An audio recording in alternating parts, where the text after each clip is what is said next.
Okay, welcome everybody. I'd like to call to order the meeting of the Public Safety Committee for November 25th, 2025. And we'll jump right in. Are there any changes to the agenda? I may be moving things around a little bit because we have guests today that want to be heard, but I think we'll get there in short order. Anything else? Next up is public comment. And I have one blue card. If there's anybody else who wishes to address the committee, they should fill out a blue card. But otherwise, I'll call Amanda forward. Welcome. Hello. Good afternoon. I know that we're not discussing creating a position in the charter for a Chief Diversity, Equity, and Inclusion Officer, but I do want to begin my lobby against this position here at Public Safety because I feel that applying 6 figures on public safety measures that were truly equitable would be a much better investment of this resource. A couple ideas.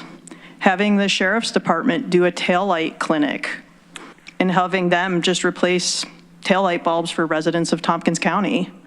Having free smoke detectors available through local volunteer fire departments.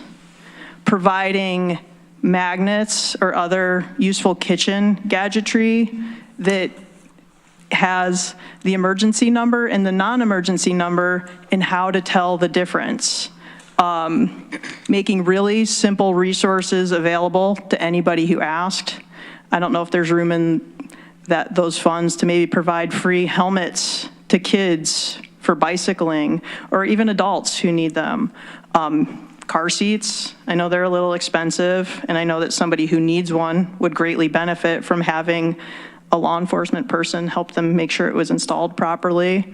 I think of loads of opportunities to have really positive interactions with first responders, knowing the signs of a heart attack. You know, the county could provide numbers directing people to free resources, and I imagine if you talk to any of the departments that I mentioned, they would probably have other just as reasonably good ideas about how to apply $100,000 to provide direct impact to citizens of Tompkins County, regardless of race, creed, or color. So thank you for your time. Have a great afternoon. Thank you. Okay, is there anybody else who wishes to communicate with the committee? Seeing none, we'll keep going. Next item is minutes approval from October 28th, 2025. Could I get a motion? Mike moves, Veronica seconds. Questions or comments on the minutes? All those in favor? That is unanimous. Okay, we have some appointments. See, we have Holly Mosier and Dina Bodner, who's with us today, to be appointed to the Community Justice Advisory Board, Alternatives to Incarceration Board. Yeah. Questions, or are you moving? Moving. Moving. Do I have a second? Veronica seconds. Thank you. Questions, comments? We do not need executive session. All those in favor? That's unanimous. Appointed. Okay. Next up is Chair's report, and I have 2 items. I'd like to start out with the report on transitional services, and we have guests with us today. Please come on up. And I see our sheriff and Captain Harrison are with us. Good. Okay.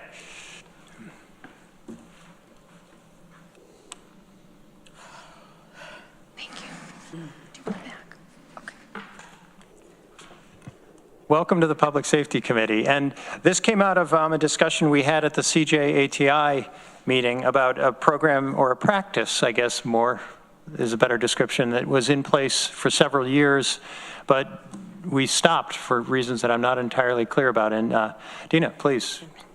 So yeah, as Rich said, we were talking in CJATI, so I think I'm the longest standing member in that committee, so I've been on it for about 20 years now. And so back in 2006, so that was 2 sheriffs ago, the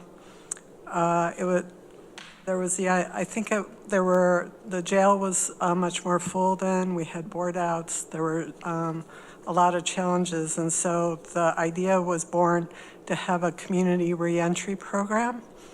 And so the goal of the program was to help with transition planning when somebody was in the jail, and then link them to services when they're coming out, and then once they were out to provide continued support. And so we developed a pilot program in 2007 that ran for about a year. And so the outcomes were that participants would have housing, employment, DSS benefits, possibly resolution to child support and custody, linkage to services such as mental health, substance use disorder treatment, and then to hopefully, while they were working on programs in the jail, to increase pro-social behaviors and community connections. So the way the program was structured is that we had a jail reentry coordinator who was a corrections officer, and so at that time it was Jeff Potter, so he remained the reentry coordinator throughout the duration of the program, and I think that's part of why it eventually ended, is that his time started becoming pulled. He was like the training development person for the jail or something, and he had less and less time to devote to it, and so things just kind of eventually declined. Then there was a community coordinator. So in the beginning it was OAR, so they did it for a few years, and then their staffing got strained, and so DSS as like a team picked it up. We had representatives from Probation, Mental Health, DSS, Workforce Development, Red Cross at that time ran the shelter, CDRC, and the faith-based community. We had staff specifically from DSS. At that time, we had in-house CASAC substance abuse evaluator, a housing specialist, so someone from our emergency housing, someone from our employment, and then someone from temporary assistance and intake. And so the focus was on people who were in the jail, who were sentenced, who were in the jail for, something like 3 months to a year. So we weren't working with people who were unsentenced and maybe coming and going. So they would be identified by the team, would look at the roster, kind of figure out who might be, and Jeff kind of knew, who might be willing to work with it. So he would do an assessment within the jail, and then looking at their strengths and needs in regard to community entry. And then we kind of develop a plan of what they would work on while they were still in jail, and then what kind of transition services we would need to do coming out of the jail. And so with DSS, when somebody was getting close to their discharge, we would do applications for benefits. And we also, for a period of time, were able to, at that point in time, might have now still post-COVID, might still do it now. You were required to have a face-to-face interview. And so instead of waiting for the person, and there was like a 45-day wait period before you might get your benefits. So we would arrange with the jail to bring somebody down. We would get them in regular clothes so they, they weren't coming down in orange. And then they would meet with someone, do the face-to-face interview so that their benefits could be online as soon as they came out. And then people were working with getting them housing, connected to mental health.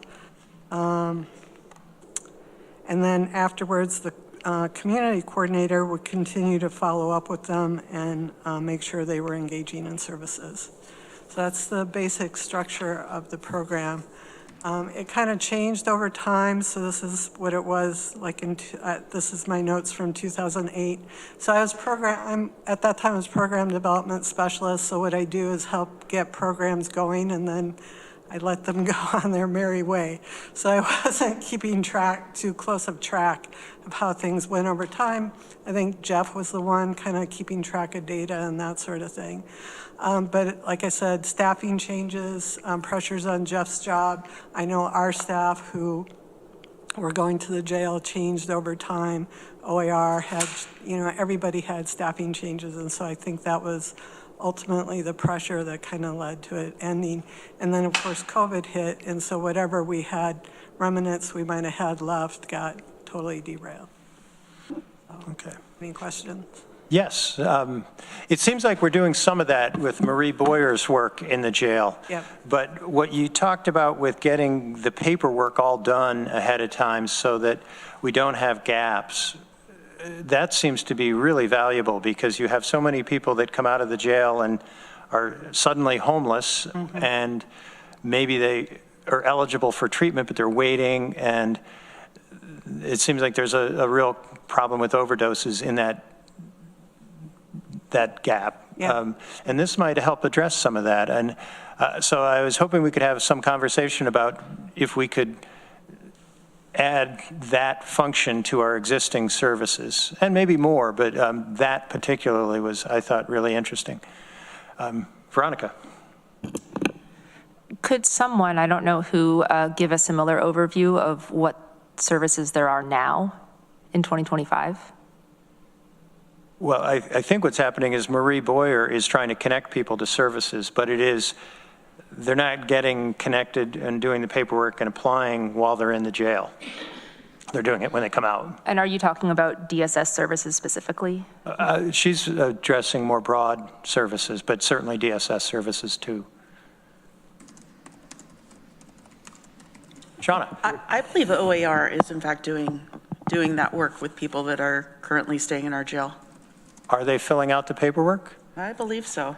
That was my understanding last time I was on the board, that they were helping people. Well, are you finding you're getting applications from people that are in the jail now? That I'm not sure. I haven't, it's not something we've been tracking per se. Like when people come out and they have their applications, it's not something we directly ask somebody.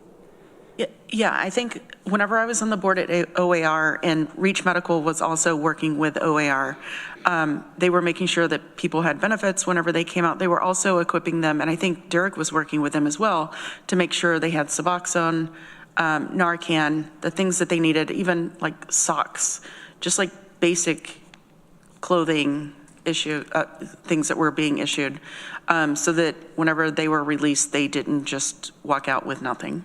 Yeah. Captain Harrison, I saw you nodding your head. Derek's also been raising his hand. Oh, okay.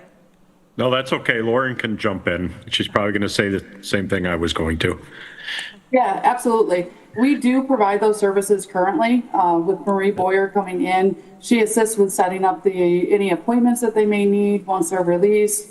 She also works on, if they don't have any form of identification, she sends us an email and lets us know that they need a sheriff's ID, which also will help them receive additional services in the community.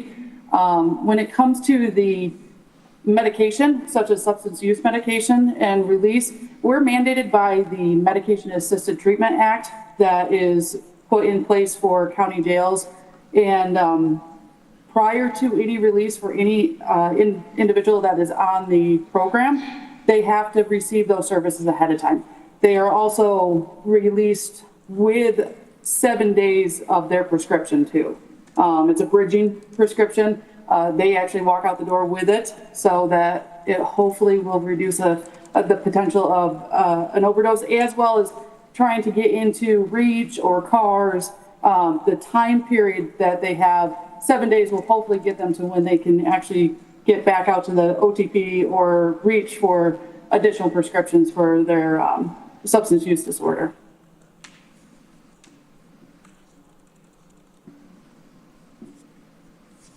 Did you have a comment or?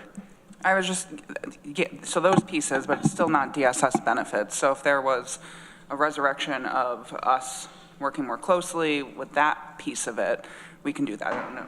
It seems like a lot of this stuff is already being done in the community. So if we were to kind of that piece, hone in on that piece, might make the most sense. Captain, do you know if Marie is doing applications for DSS benefits in the jail? The last I knew was that she was completing those applications. We have Medicaid navigators that will meet with individuals that have a sentence out date 30 days prior to their release and complete that paperwork too to get their Medicaid benefits started. They actually meet virtually. Okay, and if you could educate me, is it you fill out the application, does it have to be reviewed and approved at some point, I assume? Yes, yeah. And so what we'd need to know is that happening while the people are still in the jail, which seemed to be what that old program brought to the table. And that would be the valuable piece, if it's not happening now. If it's not happening now, Rich, we'd be more than happy to work with the SS to make sure that it does. I know there was mention in the past of bringing incarcerated folks down there. If there was a way to have that happen without taking inmates out of the facility, that would be even better.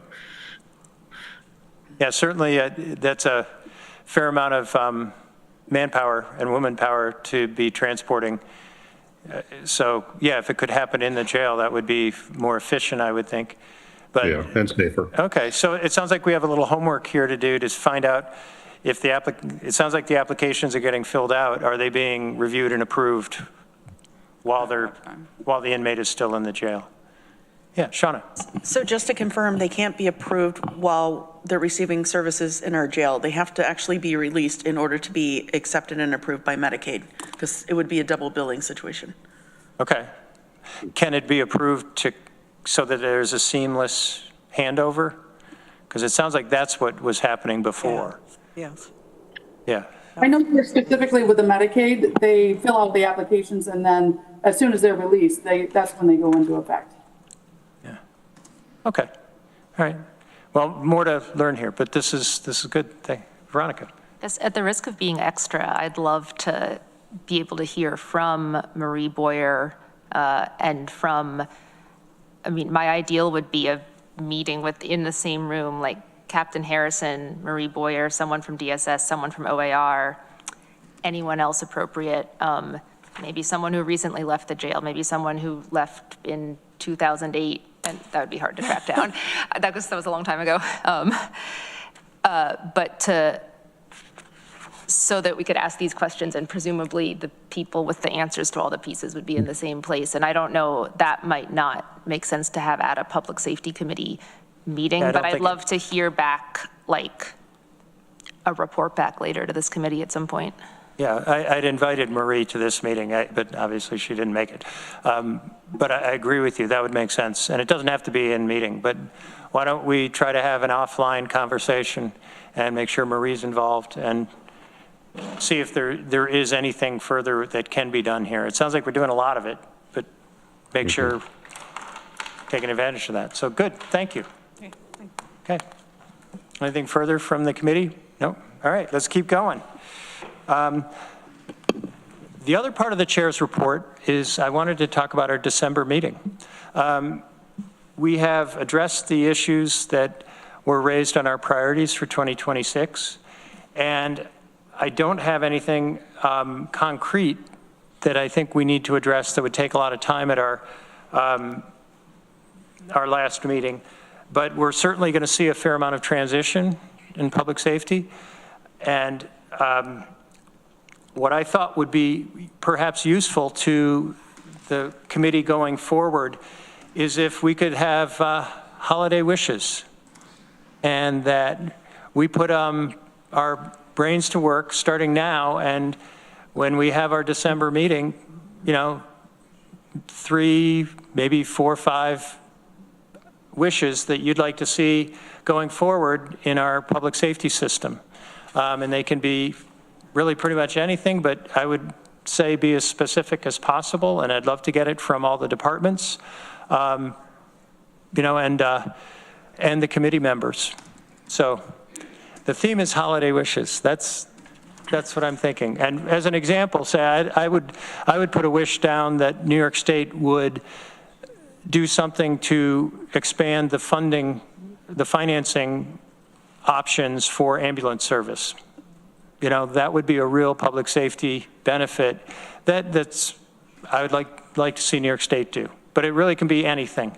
And particularly Mona Lita, I'd love for you to jump in on that as well. I don't know if you got your audio on, but all the department heads and committee members, Corsa, holiday wishes at our December meeting, please. Yeah, we'll work through and bring something. Okay. This is if money were no object? Correct. Okay. Correct. This is blue sky. And what I'd like to see come out of this is that we have some real conversation about what are possible priorities going forward. So whoever is leading this committee has a lot of input from us and from the departments on where we can go. So, Veronica. I love this, thank you. So this is like not thinking of things that could be priorities for next year, but thinking like more wishful than that. Yeah, but I think it's try to be helpful. as specific as possible, but yes, money is not an object and blue sky. So certainly what the priorities for the committee might be in 2026 may well come out of some of the discussion, but doesn't have to be trying to identify priorities. Something else that I guess it's like transition related that I'd love to see, and I don't know if doing any of it at the December meeting makes sense or in the future, is like, because we have so many new legislators, but also because this is like an evergreen thing, I wonder if over the course of some months, the departments on this committee could give little presentations that's just like a very short, like, here's what we do overall, or, hey, we give this report with all these numbers every month. Let's go through once what all these abbreviations and numbers mean, that kind of thing. We've been doing, I guess, like on the Peak Committee, we've had some like presentations along those lines, like this is what this part of this committee or this department does, and it's been, I think, helpful to create a record for new legislators to look at and for old legislators to realize what they don't know. And this doesn't really fall into the category of wishes, but it seemed like it's a wish for the committee, not a wish for public safety writ large. That can be one. We're not trying to limit wishes, we're trying to expand them. So everybody put their thinking caps on, please, and come to the December meeting. So we'll keep going from there. County Administrator's Report. Welcome, Corsa. Yes, thank you. I don't have a long list of report. I'll be working with Jamie and Mike in terms of staffing with the chamber based on the resolution that was passed for us to move forward with the countywide security. So I believe at the last meeting, there was a few concerns at the presence or lack of security in the chamber. So we'll be working to make sure we provide an update to all of you in terms of how we intend having security present for the legislative meetings as well. So I don't have any additional report. Okay. Questions or comments for Corsa? All right. Next up, Sheriff's Office. Welcome, Sheriff. Hi, Rich. Hi, everybody. I don't have much to report on. You do have 2 written reports in your file covering 2 different months, so I can certainly answer any questions you may have on anything in there. But I brought Captain Harrison along, Rich's invite. I think you wanted us to talk about jail diets, special diets, and things of that nature. So I don't know if you want her to just start talking or you want to ask her specific questions. Yeah, I'll give just a little background. I got a call from one of the inmates and asked me to come up and visit, which I did, and we had a really good conversation about a lot of things, but what prompted the visit was he had concerns about the diet at the jail, and particularly his religious practices and how the diet worked with that. And I appreciated, Captain, you responding to me on that and talking about it. And so that's what prompted this. And I thought it would be good for the committee to just hear a little bit about the food system at the jail. Mm-hmm. So please, Captain, go ahead. Yes, absolutely. Kind of to piggyback off of what we conversed through email on is we have specific New York State minimum standards that we have to follow. We're governed by that through the Commission of Corrections, and they outline and guide all of our policy and procedures and all services that are provided within inside the correction facilities. Now, specifically, they were county facilities. Now they also oversee New York State docks as well. When it comes to religious diets, the minimum standard that has that section of it is the religious dietary laws. Incarcerated individuals, they're entitled to observe reasonable dietary laws established by their religion, and it is the facility shall provide incarcerated individuals with food items sufficient to meet reasonable dietary laws. When that comes into play is we look at, the Tompkins County Jail provides multiple different religious dietary options. We don't force them to go on to those diets. If they book into our facility and they state that if they're kosher or they're Jewish, or if they book and they say that they are Muslim, affecting a halal diet, or if they say that they are Rastafarian, they get the option to request a special diet from that. We don't force them to go on to those diets. If they do request it, it comes to me, I verify that it's in our system that their religious preference is the religion consistent with the diet that they're requesting, and then we'll be able to provide that diet for them. Like I said, we offer just a regular diet. We offer a halal diet. We also do kosher, and then we also provide Rastafarian, which is kind of where this conversation started. The specific individual that spoke to you, he observes the Rastafarian faith. It's not a diet that we're mandated to provide. Majority of facilities, to include New York State docks, only provide a regular diet, kosher, or a vegetarian diet. We actually go above and beyond and provide those additional ones. And the Rastafarian one is one of the ones that we offer to make it so that we're consistent with the dietary restrictions that are part of that faith. Trinity, who is our food service provider now, they created a menu that is actually vegan, so that they are staying consistent and ensuring that individuals that are observing that faith receive a diet that's consistent with their dietary restrictions.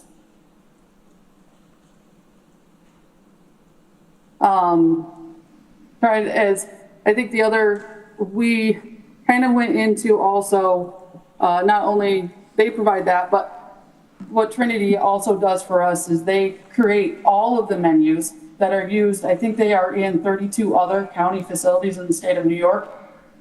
These menus are consistent across the state of New York. They are actually approved by a licensed dietitian to include any substitutions that have to be made to, if we are missing an item that we don't have for that current day, those substitutions actually have to be approved ahead of time by a licensed dietitian. These, to include the menus also being approved by the New York State Commission of Corrections when they come in and do their annual review of the minimum standards that we have. So all of our menus are set by them. Like I said, they all stay consistent with the dietary restrictions each religion has. Okay. All right. Any questions from the committee? I was surprised how complicated the food service ends up being at the jail, that it seems like it would be very straightforward, but it's not. It is not. And specifically talking about the Rastafarian faith, it's a very hard diet because they have multiple different ways that they observe it. When it comes to an incarcerated setting, I can't have one individual say that, well, I can eat chicken, or I elect to eat chicken and I elect to eat fish to go along with my menu or my meals, and have another one that comes in and says, I'm fully vegan. I do not eat anything but that menu. I have to have one specific menu for that religion. Because once you start saying, well, you can have this, the other person can have this, it just makes things a whole lot more difficult for the whole process to be handled inside a correctional facility. And that's why you see, like I said, with New York State docs, when you start looking at their diets, they only offer regular, kosher, and vegetarian. And that makes it so it's more simpler, easier to follow. Yeah. When I ended up talking to this inmate, I did go online and look at Rastafarian diet and just trying to figure out what it was. And it can be a lot of different things. It seemed like a pretty healthy diet, but there's some variability in it that would make it more complicated. Yeah. Veronica. Thanks. Captain Harrison, I know you said this, but can you say again which diets are mandated by docs for jails to provide, and then what other ones you provide or like have available if someone requests it? So for docs, they provide a regular diet. They provide a kosher, which also kosher can actually cover halal diets as well, but then they also provide a vegetarian one. What we do is we provide our regular diet, our halal, our kosher, and Rastafarian. On top of that, we also provide medical diets. So that goes off into a whole different area too, so. Okay, that was gonna be my other question was how do you, but go into it as little detail as you want. How do you deal with allergies and intolerances? Like medical diets is going to be based off of if they're allergic to fish, if they're allergic to shellfish, allergic to any types of nuts, if they're diabetic, we provide an actual diabetic menu for them as well. Those diets are set by a licensed dietitian, but the individual has to work with medical to make sure it's documented in their medical records, and then we will provide those meals for them. Okay. Shauna. I guess my question is, how would you know if it's actually religious versus just preference? So they come in, if they come in, never been in our facility before, if they tell us that they are Rastafarian, they'll put them in the system. At that point, there is no, they've come right forward and said that they are their religious preference is this.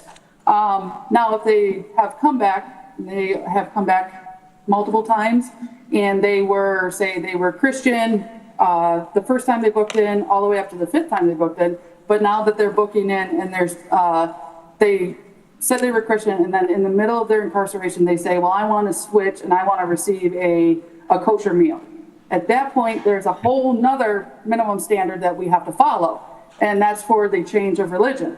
And at that point, it is the inmate, along with the appropriate religious authority, is to contact me requesting to have their religious preference changed. Once the religious preference is changed, after I receive that documentation, then I can go ahead and approve their religious dietary request. Okay, thank you. Yeah. Anybody else? Veronica. Now that I've learned this, if I ever show up incarcerated in the jail, I will try to figure out if I can convert to Rastafarianism and talk myself into it. Now that I know I can get a vegan diet, make of that what you will.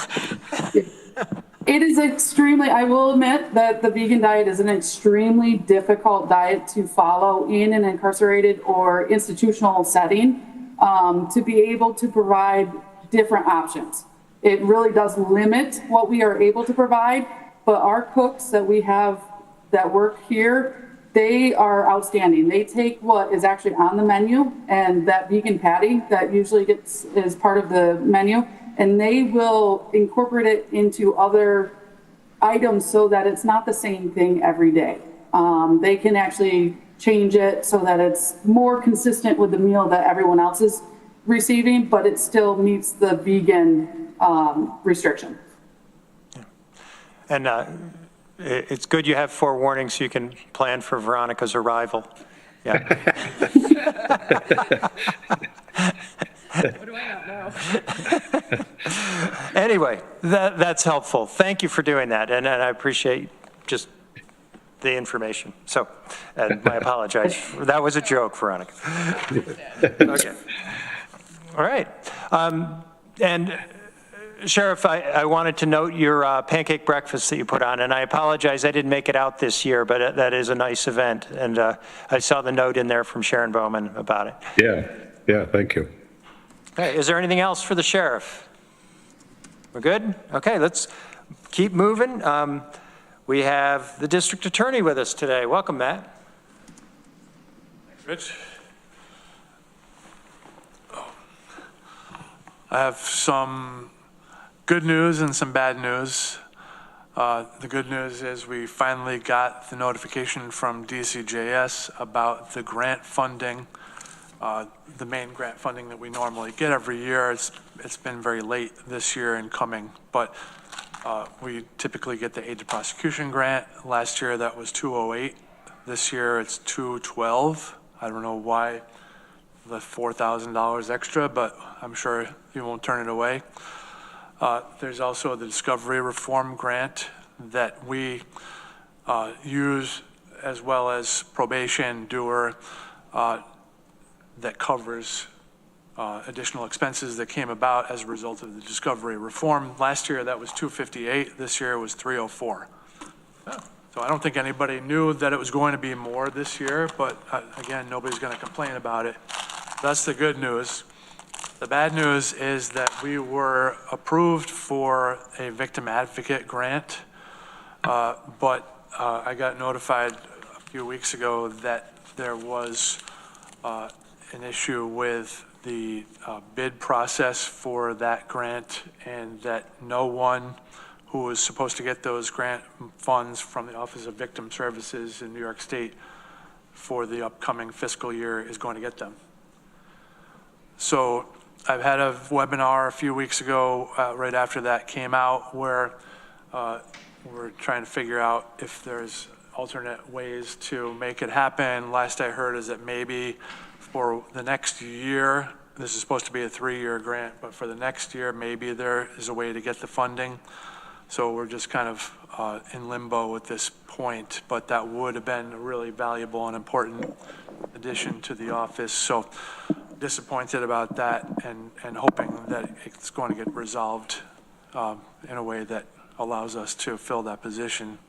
Yeah, that is good news and bad news. I'm curious if is the money in the 2026 budget, New York State budget, or is it that the money isn't there? Because if the money's there, why wouldn't they just fix whatever happened with the grant program? I got the impression that the money is there, but there was a procedural problem with, like, I think the best way I can describe it is that the vendor, and maybe, I don't know, you're nodding, maybe you know more about it than I do. Yes, I think it's statewide. So NISAC is leading the charge to get it restored. So they are working with the state agency to make sure they fix whatever problem it was and get the money released. I received an email from NISAC that they are working to get the money to get the grant reinstated. So there's still work going on to fix whatever challenge that it was. So we'll continue to follow it, and hopefully we can get it. So in preparation for that, I worked with HR to get the job description written, and we have that ready to go to post. So I was hoping to post it this year so that I could have someone to start the position in January, but I can't do that without the funding guaranteed. Well, that's unfortunate. I'm not sure there's much to be done, right, other than trying to get NISAC to lobby for us and see if we can get New York State to reconsider. Do you have any sense of what went wrong with the grant program? No. So they didn't explain it, they just said? Well, not in a way that I understood, to be honest with you. Okay. Corsa, do you know why? Any clue? They didn't explain exactly why. They said there was an issue with some of the program document, and that resulted in it being withdrawn, and they're working through with the agency to restore it. So it cut across the county, so there's a bit of pressure on the state to correct it because most counties has already budgeted for that. So withdrawal was a significant loss to all of us. So The webinar that I participated in, there were 800 and some people on it from across the state. So it's a widespread, statewide issue. Yeah, well, that seemed like a really nice dimension to add to your office, so that's unfortunate. Yeah, but hopefully it comes back. Yeah. All right, questions for our district attorney? Anybody? How is the trial schedule going? We've settled one, so that's another update that I think you should be aware of. The main courtroom in the county courthouse is currently out of service, and the best I could describe it, I've been told that it was condemned by facilities. I don't think that's the right word, but there is some amount of cracking in the ceiling right very close to the chandelier, this huge chandelier in the middle of the room. And so we just finished a trial yesterday, a jury trial that was a week and a half or a week and a day that was done in the Supreme Court room. That's one of the newer courtrooms that used to be the legislative chambers. It's not set up for criminal trials. It was difficult and cramped, but we made it work.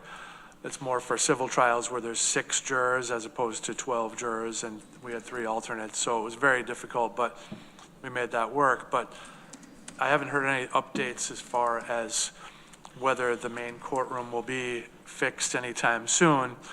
Thankfully, we had a trial scheduled in 2 weeks that was going to involve 3 co-defendants, and they all had 2 defense attorneys. It was going to be incredibly difficult logistically with the main courtroom that had much more space.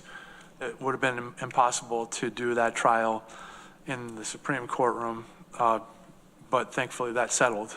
So that's not going to happen. There is a trial scheduled for the first weekend or early January that has 2 co-defendants. That's going to be difficult to do, nearly impossible to do in the Supreme Court room. So I'm hoping that there'll be some repairs made before then. But we don't have any more trials in 25 based upon the settlement that happened, but starting in 26, they are back to back to back. Is there any possibility of using the city court? That would have the same problem as the Supreme Court room. That's set up to have 6 jurors. And the room around the well where the attorneys and the defendants sit is limited, just like, yeah. Plus I don't think city court would let us use it, take Good it neighbor. for a week or 2 weeks straight without them being able to have city court. Yeah, That would be very disruptive to their business. Yeah. So are there any alternative spaces that could be turned into a court? Not that jumped to mind. The other complication is that this isn't really our call as the county. It's the State Office of Court Administration who decides what's appropriate and what's not. Yeah. So we have to go where they tell us to go. Okay. No. Yes, you do. All right. It's never boring. Yeah, Lee. I'll put on my facilities hat now. So I'm just kind of wondering, and Corsa might be the one to answer or get the answer. So our courthouse issues aren't necessarily space related. I wonder if they're structural related now, and what does that, and I'm asking open-ended here, what does that mean for us as far as repairs to the building and how that folds in with some of the other deferred maintenance issues? I'm hoping it's just there's a crack and something can get fixed, but it is almost a 100-year-old building. yes, I think it's, myself and Ariel discussed this during the Veterans Day because the probation office was supposed to have a program there and we have to pivot to GIAC space. So I'll follow up with Ariel to find out. What he mentioned to me appears to be some unexpected crack or leaking in that side of the, not the whole roof, but just that side. So it's something that they need to go up and investigate and find out why that happened. And I think some of the tiles came off on the roof. So I just wrote it down to follow up with Ariel to find out where that is. He mentioned that it wasn't safe for people to use it because it's very close to the chandelier.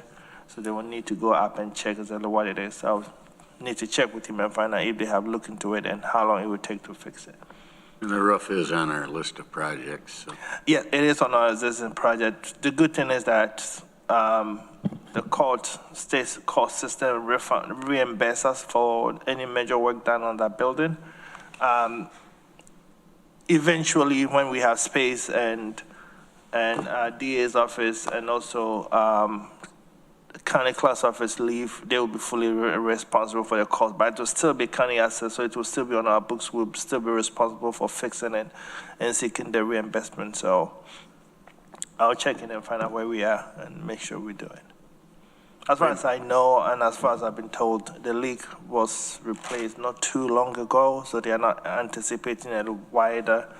The roof was done not too long ago. They are not anticipating a bigger replacement in terms of the roof, but this might be a crack that needs to be fixed. It's certainly interesting to me that there isn't redundancy, that there's not another. I mean, there's small courtrooms like the family courtroom, but nothing you can really use. Yeah. Thankfully, we have the Supreme Court room that we were able to make that work. Yeah. That didn't exist 10 years ago. Yeah. Okay. Anything further for the district attorney? Well, thank you, Matt. Let's keep moving. The Department of Emergency Response. Michael, welcome. Good afternoon, everybody. I just have three quick updates on our end. The first is we did onboard a new public safety security officer in October. We have another one starting in December. We've exhausted the current civil service list, so our hope is to be onboarding the next round in early February. Our comprehensive emergency management plan is nearly complete.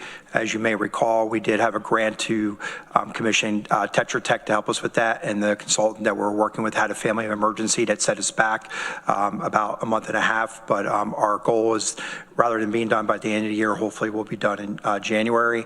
And then the last thing I wanted to bring the committee up to speed on that I mentioned a few months ago, we are in need to replace our public safety paging system for fire and EMS, and we'll likely have a resolution in January for that. Okay. Jonna. Yeah, I wanted to ask, I met with someone the other day who asked about our emergency plans for natural disasters. And I can't remember if we have talked about those in this committee or if it was more in planning. They're here. They're under the comprehensive plan. Yeah, so that's part of the new plan that we're updating right now. Oh, great. Okay. And again, we talked about this in the beginning of the year when we embarked on the update. But what we're doing a little unique, but to also help the towns, is we're going to have an annex for every town. So it's going to be very similar to the all hazard mitigation plan, where we've built out a plan that they can leverage in their community. We're going to do the same thing with that comprehensive emergency management plan. So the last piece that we're working on with Tetra Tech is developing templates that each town will be able to use, and then they'll use our county plan as their basic plan. So we'll eliminate redundancy. We'll have plans that will dovetail nicely together, and we'll be providing a service to our towns and villages. And when do you think you're going to have those? I'm hoping by January or February, just because, again, the consultant that we're working with on Tetra Tech had a family emergency that set them back a couple months. But that was a goal that we had put into our plan this year to hopefully we'll be done by December. The basic plan is complete. They did supply us with the templates for the towns, but they were a little too robust for what we're looking for. We wanted something a little bit slimmed down, and that's what we're looking to tweak right now. Okay. So just to confirm, that would provide us with different scenarios, like if there is a flood downtown, people downtown could go to so-and-so to get emergency medical care, housing, food? Yes, it will touch on it at a very high level, and then what we'll do is once the plan is complete, we've already started to look at some exercises that we can design that will test the plan, and then that's what we'll learn from those tests. Oh, great. Thank you. That's good. Okay. Great. One other thing I should have mentioned on Chair's report is that Paul Bishop from CGR is planning to come back and speak to the TCOG about ambulance service. So that conversation is continuing. But you sitting there reminded me of that one. Yeah. That's my smile. Yeah. And I saw in your report that there was some activity on ES Chat. And I was just wondering, how is that working? It's going really well. We're using it at a level that when we originally rolled it out, we didn't even anticipate using it for. We now are using it as part of our safety and security plan at Whole Health, just beyond the security officers. So we have a communication plan that we've developed with them, with our public safety security team. So they're using it on a routine basis. And we're looking at rolling it out amongst other departments as well. But we use it as the county has an admin group that we test once a month. So we're again using it at a level that we didn't initially anticipate, and it's really proven to be a valuable tool. Lee. Paging system. Sure. It's only 20 years old. I know. And it's and as you know, the cost to replace a lot of the hardware is becoming more and more expensive, and it's getting harder to source. Base stations. Is that the base stations, some of the antennas are end of life. We think we're going to be able to preserve the antennas, but we are going to have all the coax evaluated. But it's really going to be the nuts and the bolts in each of the tower sites, and it's going to offer us some flexibility that wasn't even available as far as technology when we first rolled out the system. So there'll be some bidirectional communication ability as well. So we're pretty excited about it, and we're just working through the rest of the details right now at Motorola. And we do have money set aside in our, so as you know, we have the R&R account, but we also have an R&R reserve account. So we have the funding in that account to handle this project. And like I said, likely in the January meeting, we'll be bringing forth that resolution with some more detail. Nice. R&R account? Yeah, it's called, replacement and reserve account. So we've had this account. It actually predated me. That account sunsets at the end of the year. So and it was really designed as more like a capital project account, which really doesn't fit for what we often use it for. Between county admin and finance, they set up another account that they're now named R&R Reserve. And we've been putting money aside from various grants into that account for a couple of years, anticipating that we'll need to replace this system soon. And we're now at that point. So it will come out of that account, most of which was, funded through various grants that we've had. And this is the pager system. The paging system. How does the pager system differ from your basic radio system? Well, to start, there are completely different frequencies. The public safety radio system that we use to actually communicate bidirectionally on is an 800 megahertz system. This is a 400 megahertz system, so it's a completely standalone, autonomous system. And the way it was originally designed is just for outgoing messages. So we initiate a page and doer. It hits all of our 911 tower sites, and then it activates the fire department or EMS agency that we're attempting to communicate with. The newer system will provide some bidirectional communication functionality that's, again, newer technology, and it might even provide us for some redundancy with communications as well. And so that's something we're still exploring, where right now, again, it's really only designed for outgoing transmissions, and we might be able to leverage an opportunity for communications to come directly in through doer as well. And what that will do for us is if the 800 megahertz system were to go down, it means that we now have almost a standalone radio system in the county that we might be able to leverage for communication. Yeah, I guess my question is, why can't you use a radio system to do what the pager system's doing? One's a broadcast versus one that's able to talk two ways. That's really what it come down to. And right. we went through this same thing 20 years ago. Yeah, and trying to catch up here, sure. Wouldn't it be better to have the two-way system as opposed to a one-way broadcast system? Well, paging systems are really designed historically to only be singular direction, but because needs have changed in the public safety arena, they've had some technology changes that will allow us to have communications to come back. But even if we were to add it to our 800 megahertz system, it would probably be close to the same cost anyway, because all the infrastructure that would be needed for that we would still be required to purchase. In addition, it would then limit the amount of frequencies that are available in our public safety radio system that we would then be using for paging. Yeah. Radio frequencies, physics. I guess, I understand like different frequencies, but just functionality, I'm trying to understand, why do you need a pager system and a radio system? Oh, I'm sorry. Well, we'll use the volunteer fire services as an example. Since many of them aren't staffing firehouses 24 hours a day, this paging system, especially if volunteers are out and about, it looks like a cell phone, but just a little bit larger. And what it does is when we have a call for a particular station, we send out a tone that's unique to that station. Their pager goes off, and then we deliver an audible message as to whether the emergency is. Whereas with the other system, we'd have to have somebody to talk to. So if you're a volunteer firefighter, I'd have to hope that you'd have your radio. Listening to your radio. Yeah, exactly. Okay. Yeah. Okay. Yeah. I'm sorry, I didn't quite understand what you're asking at first. I catch up eventually. Yeah. It's good.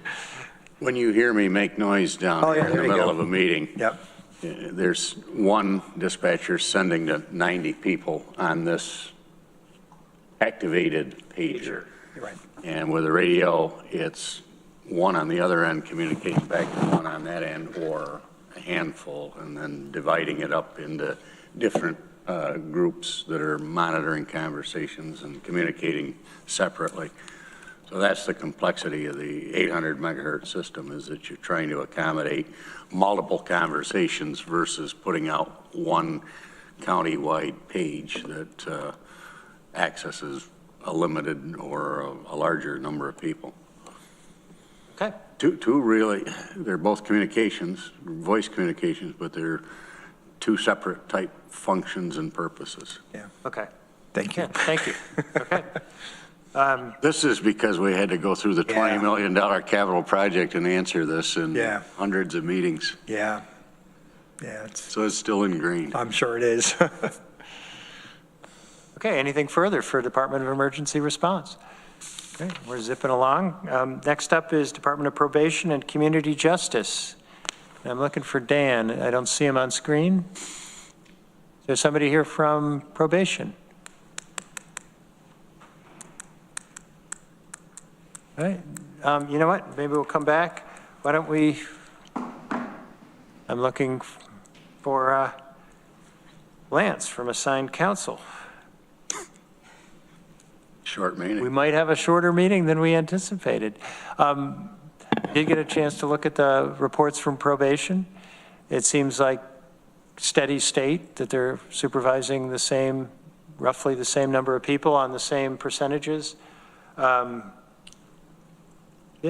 okay. And I was hoping Lance would be here because I attended the Assigned Counsel Advisory Board, and he did have a fair number of reports from changes coming from New York State, but hopefully we can get those at our December meeting if, we don't have them today. They're not financial changes, are they? No, they were more in how cases were being handled, so, nothing insurmountable in any event. But it was information that I thought would be good for the committee to get, but I just can't remember it well enough to take a stab at it. Committee member reports. Is there anything a committee member wishes to share with us? You're already thinking of wishes for December. I have a whole long list. Okay. Pads worth of wishes. Shauna. Yeah, I just wanted to share, in our Health and Human Services Committee meeting, we were joined by Cuga Health Partners and Frank Krupa. So a little update about our detox is that they are struggling to not only get a license, but also it sounds like they're having some bonding issues. They're struggling to figure out, the owner is Alcohol and Drug Counsel, but they're no longer operational. And so right now they're in the middle of trying to gain access to that. They, of course, have accepted the $1.5 million from our Community Recovery Fund, and those funds have to be used before December of 2026. So right now, there's definitely some concern that the detox might not move forward. The other part of that is that once they figure out the licensure and the bonding aspect, I guess it has to go in front of Cuga Health Partners, and they have to decide if they want to continue this avenue of going to the detox and stabilization. So I just wanted to kind of provide all of you with that somber update. I know we've been all really excited about the detox and stabilization, but it seems like there are definitely some hurdles to overcome. I had heard a little bit about this, and I'm glad you brought it up. This seems like it's I don't want to say straightforward, but there is an answer. You bring a Supreme Court proceeding to transfer the assets of a not-for-profit to another not-for-profit that has a similar mission, and this would be dead center on that. So that seems soluble or solvable, not melting, but solvable. But I guess the other question is the willingness of the hospital to take this on, and this is new if suddenly they're having a change of heart. If that's the case, was there any discussion about alternatives within our federal money? Would it be possible to transfer it to another organization that carried the torch? Yeah, Maury and Norma are actually going to meet with Cuga Health Partners, I think today or tomorrow, and report back to us. I think they wanted to really hear the status of what was going on, but I think Maury was also going to look into if we could reallocate the funding. The opinion before was that no, the deadline has already passed. To designate an organization. Okay. The assets, who's in control of those now for the organization? What's that? Who's in control of the assets of the organization that went out of business? Well, essentially when a not-for-profit goes out of business, it has to be run by a court. They might have appointed a receiver, I don't know. But that's information that would be really useful to get as soon as possible, I think. That would include the building on Trip Hammer? I don't think that was ever their building. I think it was funded by Oasis, and there was some type of funding model. I thought they purchased it from, the We're brothers. Talking about the detox stabilization. The Colberts, I thought, sold it to Alcoholism and Drug Council, but maybe I'm wrong about that. So Go ahead, Corsa. So I think for me, the information we got was funded by Department of Health.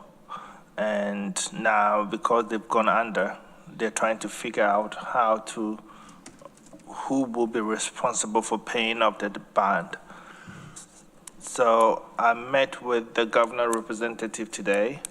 We brought that to their attention. We have a meeting with Frank to go through the details tomorrow, and they will send the information over to the governor's representative to see how they can intervene to help us deal with it. So we want to understand what exactly the concerned cast is facing, and so how the intervention will look like. Yeah. So there's a bond that's still hanging out there. Yes. So it appears, my understanding was the bond was underwritten also by Department of Health. So now, trying to figure out who will be responsible for it, if we can. So we want to get clarity in terms of what exactly the concerns are with CAS from Frank, with a direct meeting with them, because it's myself, Maury, and Frank. And then based on the information, we'll try and see if we can get intervention from the governor's office. If there were additional grant monies involved in some type of a certificate process, there may be an obligation to pay back to the grantors in addition to whatever the bond was. So there may be a debt out there or several that are still It appears so, and maybe there are some risk factors that CAS is very concerned to take on that obligation. So I'm not sure that is the case, but we just want to have that conversation with Frank to identify what the problem is. In terms of the ARPA commitment in this project, is we have to figure it out. The fund has to be spent by the end of 2026. We cannot easily reobligate the funds to something else until the project is complete and there's a leftover funding. But now the project is not even off the grounds yet. So there's a fear that we may lose it because we cannot just reobligate the fund to something else. So our only option right now is to make sure there's a movement within the project and we're able to get its results so that they can actually do what the initial plan was. Okay, Mike. Well, now I have to say something about that, but so is I have a question and then something to say. The question is, so is it the bond that's the issue or the ownership of the building that's the issue? Both. I don't fully know yet until we have the conversation with Frank and also check in and find exactly what the real details of the issue. I think what Frank said was that it was both, but it was also, there's a licensure that they have to obtain in order to run a detox and stabilization, and that was also in question. Which has been hanging fire for a year, right? Yeah. Okay, Mike? I'm just saying, I mean, I hope that one of the options is, listen, I would like them both together too, but that was a push by the hospital to kind of, because the building fits that.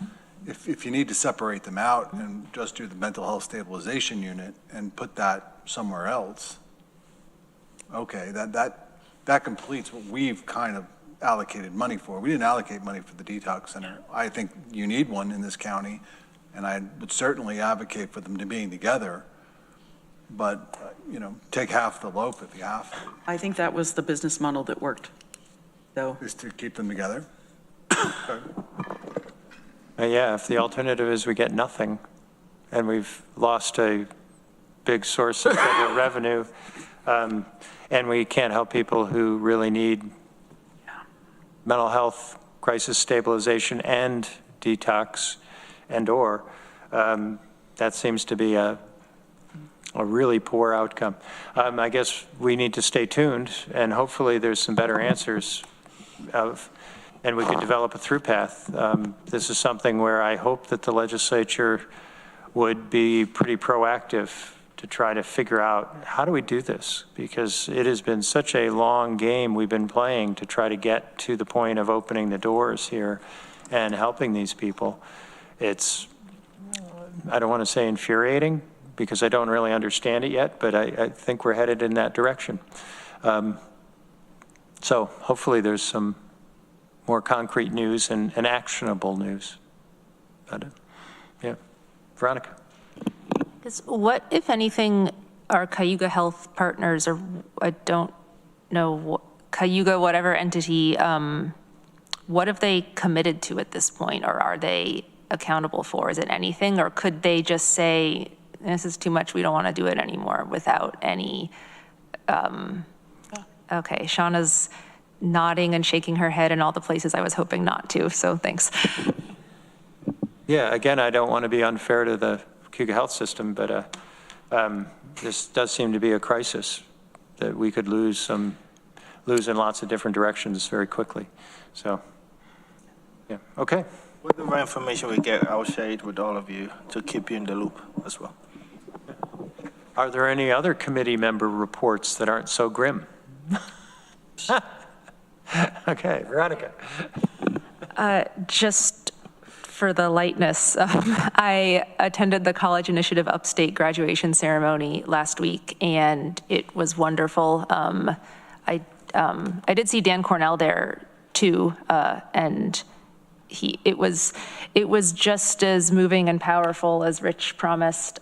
Rich, you got your own robust round of applause, by the way. I'm sorry you weren't there to hear it. I really wanted to get there, and I had a conflict that I could not leave. But I really enjoy attending those graduations. That has been a high point of being on the legislature. Yeah. And I spoke with Dan Cornell very briefly on the way in, and he pointed out, and you may know the College Initiative Upstate's rooms location is now in the probation and community justice space. And Dan, I think, take this with a grain of salt because I'm sharing what I remember, but said that consistently people who go through that program who have been under probation supervision don't come back to probation, and they're on a track out of the whatever the systems that we talk about here, which is great. Yeah, I mean, it is second chances, but it also is really good business from the standpoint of if you send somebody to college, they're almost certainly not going to become justice involved after that point. That's certainly been the experience. So a great program. I'm glad you got to the graduation. Yeah, and I just want to add that the programs in this county works. If you look at the population of inmates as compared to other counties with 100,000 population, the programs are working, and we are getting a real result out of those programs. So those investments are making a difference. So good. All right. Any other business to come before the Public Safety Committee? All right. I'd entertain a motion to adjourn. So moved, seconded. All those in favor? We're adjourned. Early.